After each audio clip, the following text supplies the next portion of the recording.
This is the only newbie-proof sales framework you need to secure sales right now between $4,000 and $50,000 offers without experience. And this is the framework that's been proven with multiple sales reps just like you. For example, here's Jared. He did a $9,800 deal, payment in full in under an hour. Emmett did another $9,800 deal, payment in full in under 45 minutes. I did an $18,000 deal in under an hour and a half with $9,400 paid up front. Sean Deere, he actually did 2 deals that day, made over $1,500 in commission that day, and he did 2 4,000 USD sales in under 4 hours. Tristan over here, he did just under 10K in 4 weeks in commissions. Over here is a payment to one of our sales reps, $23,000, 560, payment in full.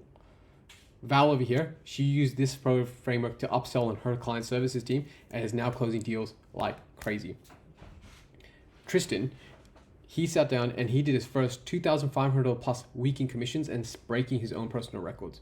Harper over here, he literally changed his whole entire life, and he came into sales. He started doing exactly what we told him to do.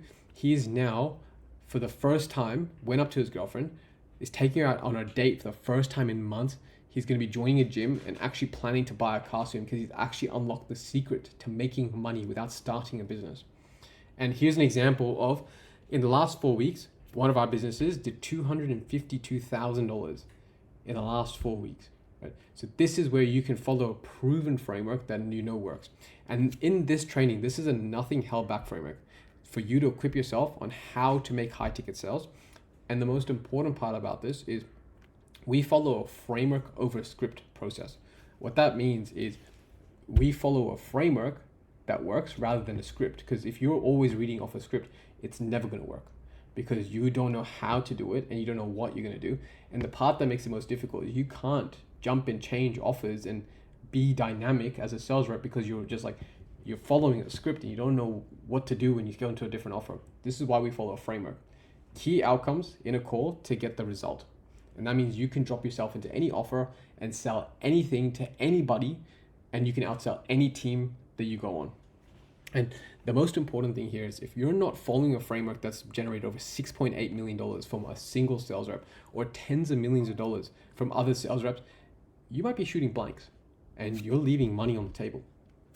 And at the end of this training, you're going to be a savant level salesperson. And if you don't like closing sales predictably, this is a note. If you don't like closing sales, just continue. Exit. There's a cat video. Watch it. But this is where we also follow ethical sales. Is the only acceptable format. So there's a term out there, hard selling. We do not want to hard sell people. If you're hard selling people right now, then this format might not work for you because we want to get to the end of the call and we want the people to be willing to give her their credit card rather than you having to take it out of their hands. And we want to be having people thanking us at the end of the calls, not sitting there feeling like they've just been violated. And if you're feeling like you're violating people on calls at the moment, you need to work on your framework, and this is what's going to help you. So how I went from 9 to 5, working in a 9 to 5, unhealthy, facade happy. What I mean by facade happy, I'm smiling on the outside, but I was suffering on the inside. Working a job that I found hard. I got threats all day about being fired, then actually being fired while trying to launch my own business. That is actually profitable. And this is me trying my hardest and stressed out all the time. Then I went from that to finding remote high ticket sales, and I'm happy, financially free, and mentally free. And I work out of anywhere in the world, living my best life now. And here's me working out of a hotel room. Here's me working at another hotel, enjoying the sun and doing all those things, not really enjoying the sun because you can't see the screen when you're working in the sun. So, and here's when I was in a retreat that we went to, and you can see there, working at beautiful locations. And the most important reminders for this training is this works best if you're on an inbound offer with leads that are actively seeking help. So people who are actively seeking help and coming and booking in your calendar, this works best. When you're on a call, you are there to help the prospect. Remember this, you are there to help. You're not there to create your own commission check. You are there to help them. Walk into the call with the client's agenda first, not yours. So the people come into these calls expecting this, like their own agenda. When you come into the call with your own agenda, the prospect will feel it and they will have sales resistance. So ensure that you come into the calls first with their agenda, help them get to where they want to go, and they will help you get to where you want to go. So always remember that. Write that down. That is note number 1 right there. And recently I've seen a stint of sales reps getting angry at the prospect because the prospect is fearful, or they're scared to make a change, or they're not doing the right things that they think is right. It's their first time being on a sales call, right? You probably sat there and you've been through multiple sales calls, you've watched multiple recordings, you probably listened to a few sales calls, and you probably had a few of them that you haven't closed because you're getting angry at them.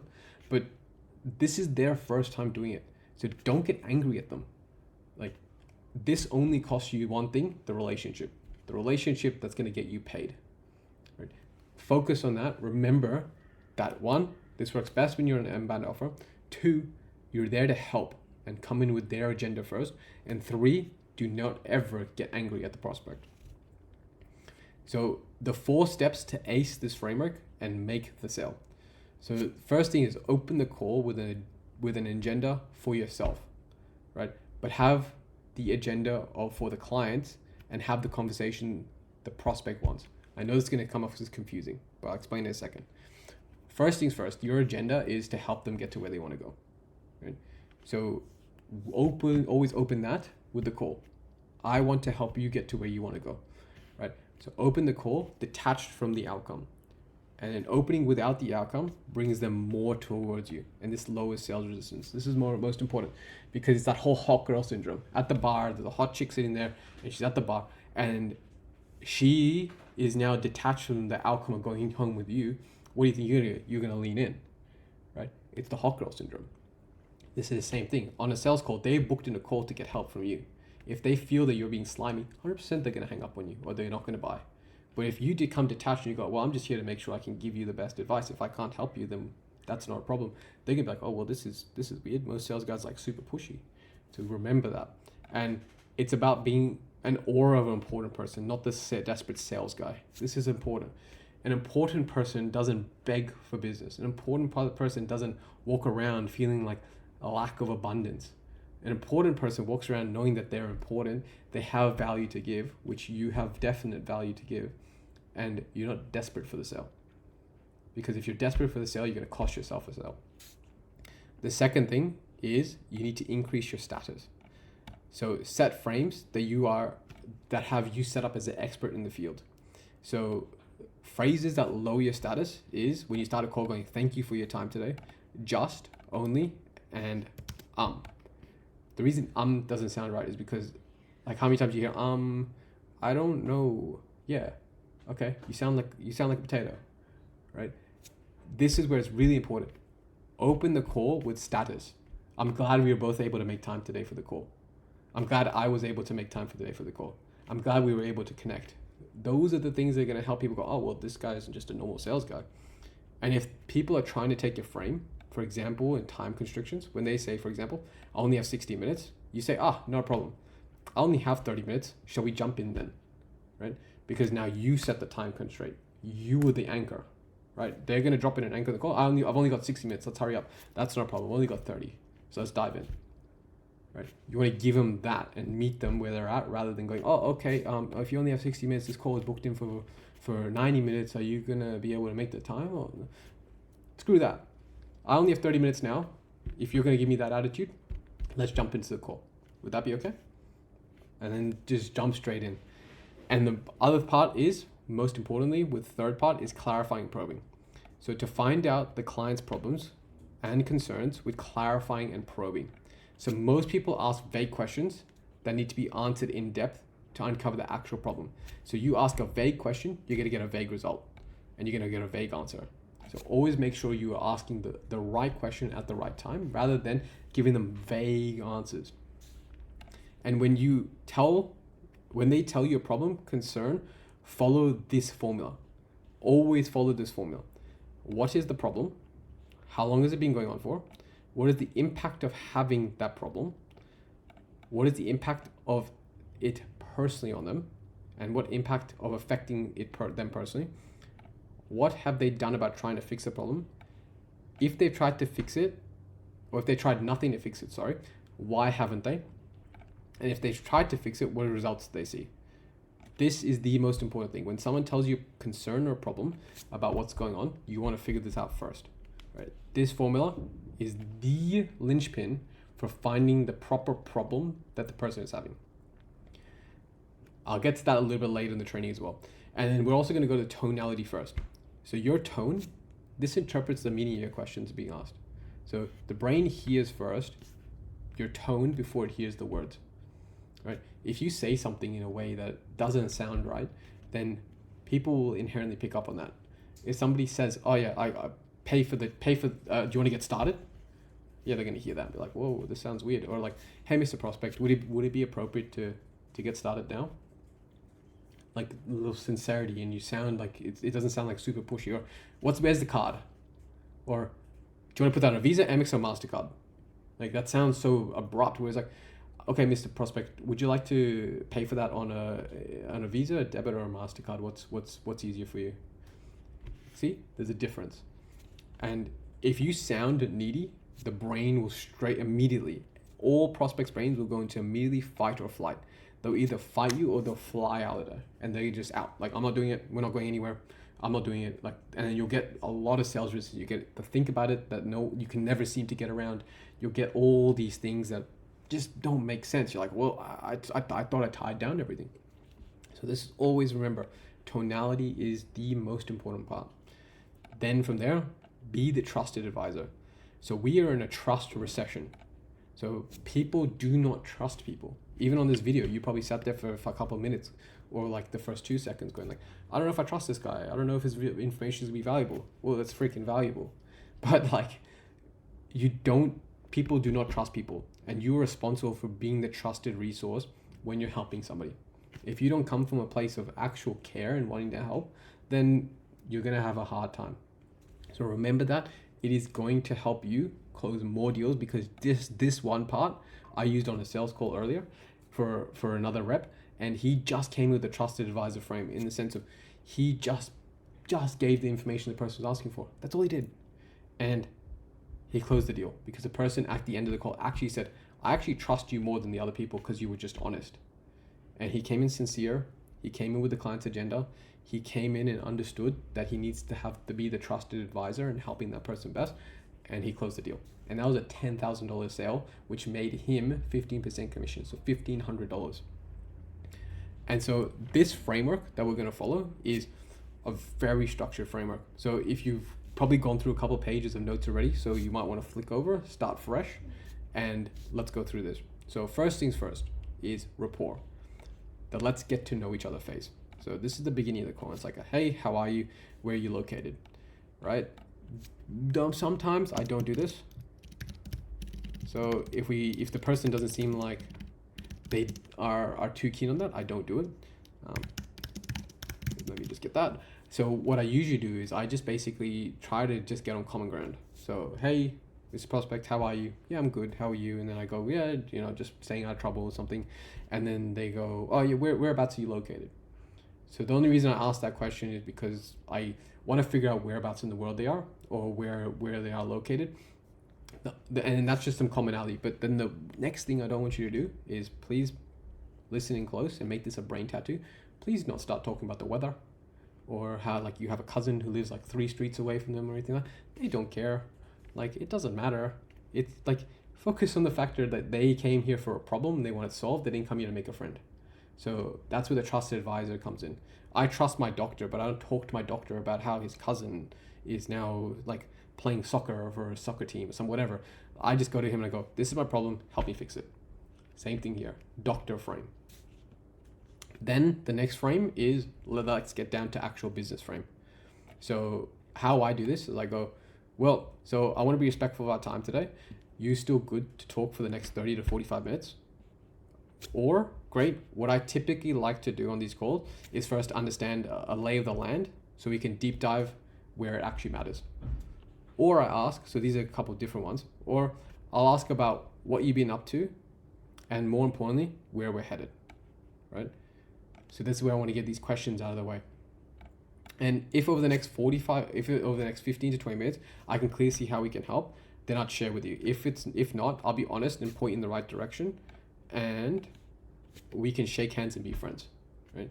So this will give you this process here, and this will get you started properly. And does that sound like a plan, or would that be appropriate to you? So these ones sound good. So what usually I use a younger person, someone who's under 25. You say, does that sound like a plan to you, or is that cool? Because it just kind of makes a little bit more rapport. But then when you talk to someone who's over 50 or someone who's a bit older or more sophisticated, I usually say, would that be appropriate? So I go through the whole process. Usually how these calls work best, getting an understanding where you are now and where you want to go. And then from there, if I feel confident in what we're doing will work for you, then we can have a conversation about what that would look like, and I'll share that with you. Would that be appropriate? And then that's where you can get the buy-in and go, great, let's go. From there, you go into the let's start here. So you either reference the application if you have applications that come in, or if there's somebody who's like who has a website that they already sent in, like let's say for example you're selling a B2B offer, or you're selling social media to personality, like you've probably done some research to understand who they are. Being mindful of that. You want to know who they are before you jump on the call. So straight into what made you reach out to book in a call today? And what was the trigger that had you book in a call today? Or what was the problem we're trying to fix today? What's your story? So I want to figure out why they're in the call today. Then from there, it's the tip of the iceberg. So let's figure out what they actually need help with. So again, reference the struggle if they sent an application. What do you feel like we can help you with? Can you tell me a bit more about what you do? Are you so you're currently doing X, and what will you do next? Right? So you're currently running an e-com business. Is your plan just to run the business, or what are you planning to do next? Right? Financial fulfillment. So what would you like to make it that, when would you like to make that happen? So you want to make more money. When would you like to start making more money? Right? Then is there anything obvious that you feel like has got you stuck? So this is a really good question, because is there anything obvious that you feel like has got you stuck in you not being able to get to where you want to go? Right? Love that question. Then we want to go underneath the surface. Let's dive into one or two of those a bit deeper. So reference the problems that they discussed up here, and how long you've been dealing with this. Has this shown up consistently? Has this always been a problem? If not, when did it become an issue? So it's pretty clear how X affects the business. Is that showing up anywhere else? Do you think that there's a ripple effect happening? And then why? And a reference above, that problem process you want to follow right here. This is perfect for it. Then from there, what we want to do is go into costs of doing business, opportunity cost, or cost of inaction. So let's look at what's being left on the actual table now. So we understand what are the overhead expenses. Are you bringing in XYZ monthly consistently? Based on your goal of XYZ, do you have a plan to get there? So what is your current plan if we weren't able to help you? And what's left on the table at the end of the month that you can reinvest into business? So goal income minus current income equals opportunity cost. So what is that opportunity cost for them? What is actually being left on the table? So it's safe to say that you're leaving X amount on the table each month. Because what you're looking at, right, is you go, for example, if you get a calculator out and you say 10K a month, and you've been wanting to make 10K a month for the past 5 years, 5 years of making 10K a month, that's $600,000 in opportunity cost, right? How does it feel hearing that number? Right? That's a heavy number, $600,000 extra that could have been in your pocket. Right? That hits someone really hard. Then from there, it's consequence. So find out what happens if this continues. So if we hung up on the phone right now and you were left to your own devices, where do you think you'd be 90 days from now? And then they'll probably say, oh, I don't know where I'll be at, or business will be going down, or whatever it is. And are you good with that? Or are you okay with that feeling? So this is where you want to basically pull the rug from underneath them and go, well, like if you don't make a change, what is that costing you? That is so important. Then from there, summary. So let's make sure we're based on the same page. Based on what you share with me, you're doing X, Y, and Z and making X, Y, and Z per month. You're struggling with X, and that's showing up in your personal life. For example, let's just say you're struggling with not being able to grow the business, and that's showing up in not being able to spend time with the family. You're stressed out and you're taking work home all the time, and it's showing up in your personal life. You'd really like to generate $50,000 a month moving forward, and so far you've tried X, Y, and Z to get there. You tried You tried getting influencers on board, you've been trying to get your marketing set up, and you've been trying to get a business coach, but none of them have worked. So then from there, we go into diagnosis. So let's cover what's most important. Would you like my thoughts on things? Well, the good news is without a shadow of doubt, we can help you with whatever your solution is. And this is what we do with our clients every single day. And you might have heard some of our stories on the testimonial page, reference the testimonial page that they would have watched. And we've actually built out a proven method to not only overcome X, but scale you to their desired result. So check to make sure we have enough time to present solutions. So always make sure to check in with them.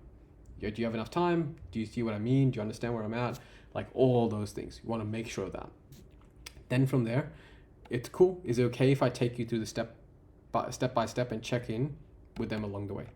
So I take you through the process step by step. Then from there, you want to present the offer. So offer pillar 1, big shift, connect the dots. So if you hit the goal of Y, we need to do X first. So for you to get here, we need to do this first. So this is presenting your pillars. Does that make sense? Then you go, great. Then next step 2, the offer, shift to connect the dots and do it in reverse. Again, are you following me? So again, check in. Step 3 is the step 3, and then repeat.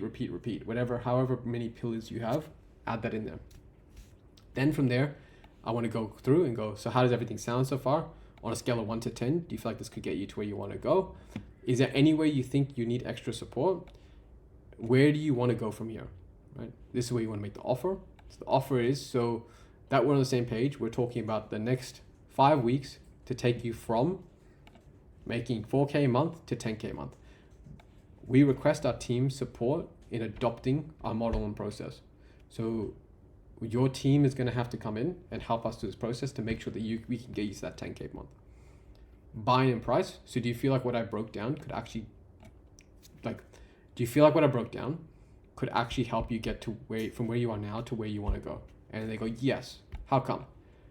And then from there, I go straight into, well, I'm being led by you. Where do you feel like we should go from here? From there, what they go through is they go, well, we want to work with you, or they'll be salivating at the mouth for you because you've said that you've taken through a proper consultative sales process. And then from there, when I present the price, so our team is going to help you with getting X, Y, and Z process started for your business so you can get the result of 10K a month, start stressing less, and that's going to only be $2,500 or whatever it is, $4,000 or $50,000. And then from there I go, well, how do you think we should get the party started? Or how do you feel like we should get the party started? Then from there, you're going to go through objection handling, which is your smoke screens. FYI, I don't want to make this video too long. So this is all going to be available in the doc that I'm going to put below. So you can go through. This is where we just got to go through the smoke screen. So someone's going to go like diversion tactics to get off the phone. They say, I need to do something first, etc. I need more information, can't afford it.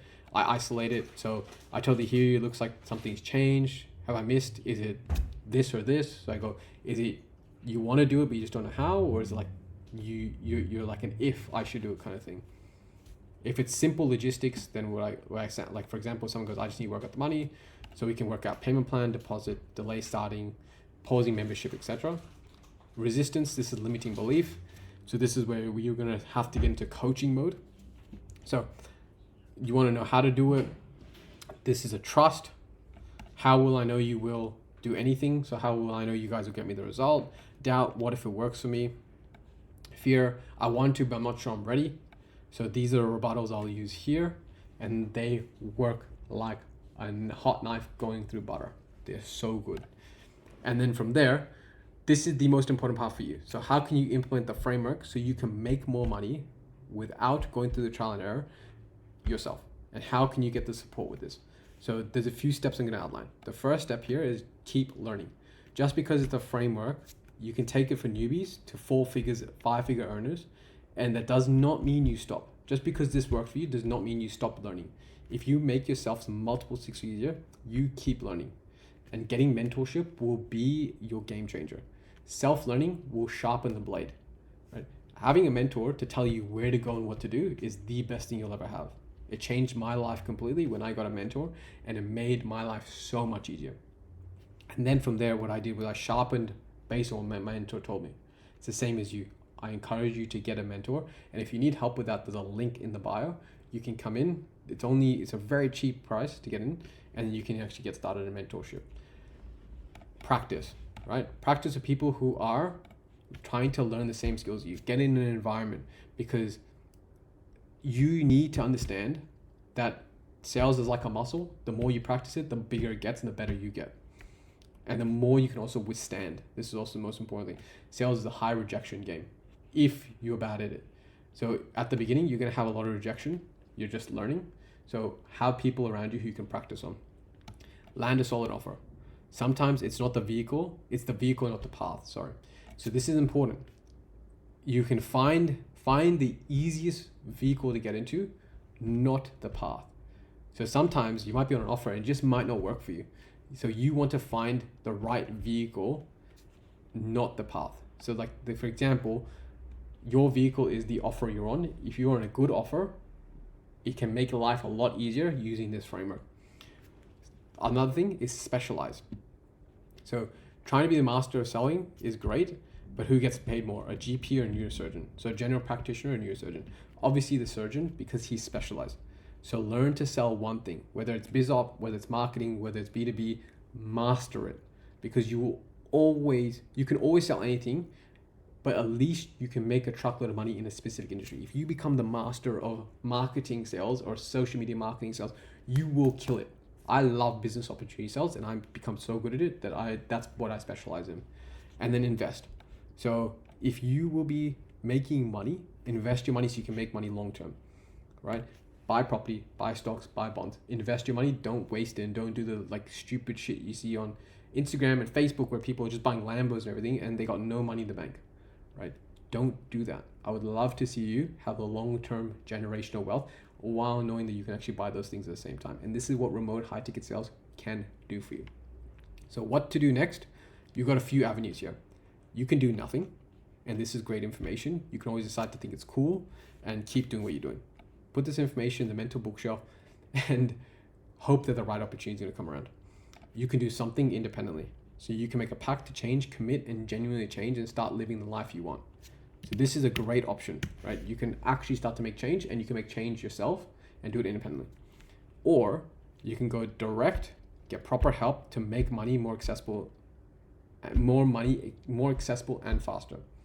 So jump into a mentorship, get the right help from someone who was in your seat, and they've already made the blueprint, and you can go in with a high level of confidence. Taking the right steps will make you more money on the path in the right vehicle. So this is where you can get partnership with a mentor, like the remote close blueprint, work with the team. We can help you get to where you want to go, speed it up for you. And the best part about it is that you don't have to risk anything as well. Because all you're going to do is, unlike starting a business, like you see all these e-com gurus and everything talk about, you have to buy a product, you have to buy stock, you have to invest in the marketing. With this, all you are doing is investing into yourself, a skill that nobody can take away from you. You hear about it all the time. You hear about like Amazon businesses falling apart. You hear about social media marketing agencies not working. Whereas in remote closing, you have a skill that people pay heavily for. People will pay you upwards of 10, 15, 20% commission, some of them even 30% commission for you to come in and fix and help them close deals. That means that you are getting paid handsomely and you're getting a lion's share of money in a business without running it. You're getting paid more than the boss in most businesses. And I know sales guys, including myself, who are making more than the CEO of the business because we were that good at sales. So that means you get paid like the CEO without having to run the show. So if you want to learn more, there's a link in the bio. If you have any questions, put a link in the chat, or put a comment in the chat, sorry.